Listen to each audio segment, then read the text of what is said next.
Welcome back, my bumblebees. Today I'm here to answer some questions I get asked frequently and things you guys really want to know based on what you've told me via Instagram. Before I answer these questions, remember that you can always participate in these types of videos by following me on Instagram or Twitter. Links are in the description below. So first, we're going to start with some general questions that are pretty frequently asked. How can I submit my character for your Drawing Your OCs videos? You can submit your characters on my Discord server in the Character Submissions channel. Links to my Discord are in the description below. As a follow-up, is there any place you can submit your characters for me to draw other than Discord? I also accept submissions via Instagram through the hashtag KLBWeeklyDraw. So if you don't have Discord or would rather use Insta, just post your character reference there with this hashtag in the description. What do you use to make your videos? Currently, I use quite a few different things depending on the type of video. For art videos, I draw on my Samsung Galaxy Note 8 and record using a screen recording program, but I don't really quite remember what it's called. For old art videos, they were drawn on my 2-in-1 laptop and screen recorded using OBS. For Fursuit videos, I also record with my phone, and as of recently, I've been using a plug-in powered device lapel mic for better audio quality, which you'll see in later videos. For voiceovers like this video has, I also use my lapel mic and Audacity to record the audio file. The editing program I use currently is Lightworks. Will you be doing another Fursuit giveaway? I'm actually currently doing one on Twitter. This will be the last Fursuit giveaway I do for quite some time. It ends December 1st of 2020, this year. You can enter by heading to my Twitter, submitting a ref of your character, the reason you want to win, and giving it a like and retweet so that others may see it and potentially participate in it. This is a custom mini partial giveaway I'm doing, but please do know that the winner does have to pay for shipping for the mini partial, and it will be worked on between commissions since it's a free suit.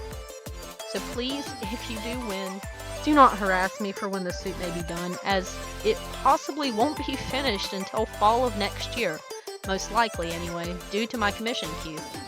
Links for this giveaway and how you can participate are in the description below. With those out of the way, let's move on to questions I received from followers on Instagram. Are there any inspirations that helped you make your fursona? And how did you get the idea for your fursona? I don't actually have any inspirations for my fursona. No one or anything in particular inspired me to make my fursona.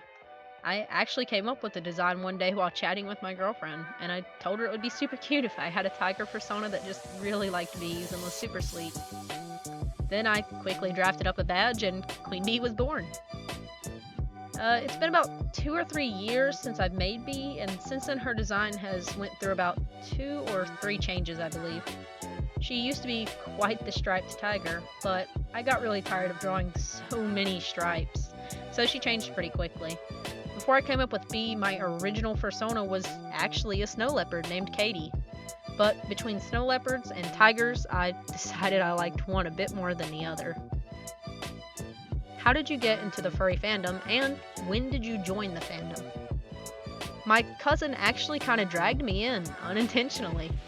He had commissioned me about 2 to 3 years ago to draw a shirt design, and I'll admit I had no experience drawing furry characters, so it wasn't the best thing, but I did it, and afterwards I got a bit curious about the fandom and ended up watching all sorts of furry YouTubers and finding amazing creators within the fandom.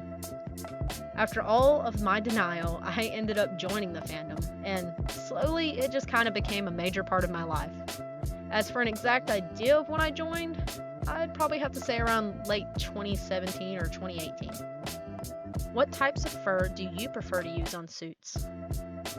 Personally, I really like faux fox furs, luxury shag, or short furs like faux beaver, bunny, and teddy furs. I don't like all faux fox fur though, as some of it is a bit too thin and hard to shave, or sheds a bit too much. I'm also not fond of all luxury shags either, since some can get a kind of greasy look quite easily. What color thread should I use to sew together a black and white fur? If the main color is black, then use black thread. If the main color is white, then use white thread.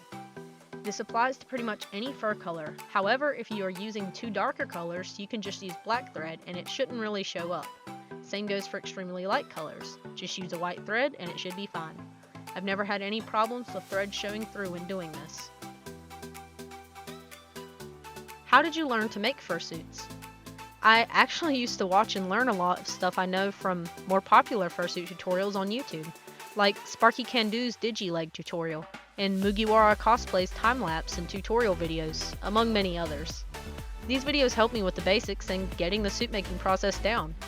After I learned these things, I no longer really had a need for the videos, and I actually learned my own process and style pretty quickly. First fursuit pics? My first ever fursuit was actually my old bee suit, made back in 2018, I believe. When and why did you start making suits? I started making suits back in late 2018. Originally, I started learning because, well, much like other young furs, I wanted to make my own fursuit. Bee was the first ever suit I ever made, and the second suit I ever made was a deer named Bo. I didn't name him, but the buyer did. Bo was a pre-made deer suit, and that quite honestly looked more like a donkey than a deer, and has since had two owners.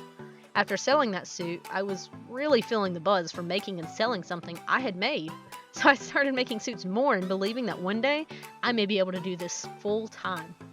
I made more and more suits until I got to where I am today, and I'm proud to say I do this professionally now as a full-time career, and I couldn't be happier.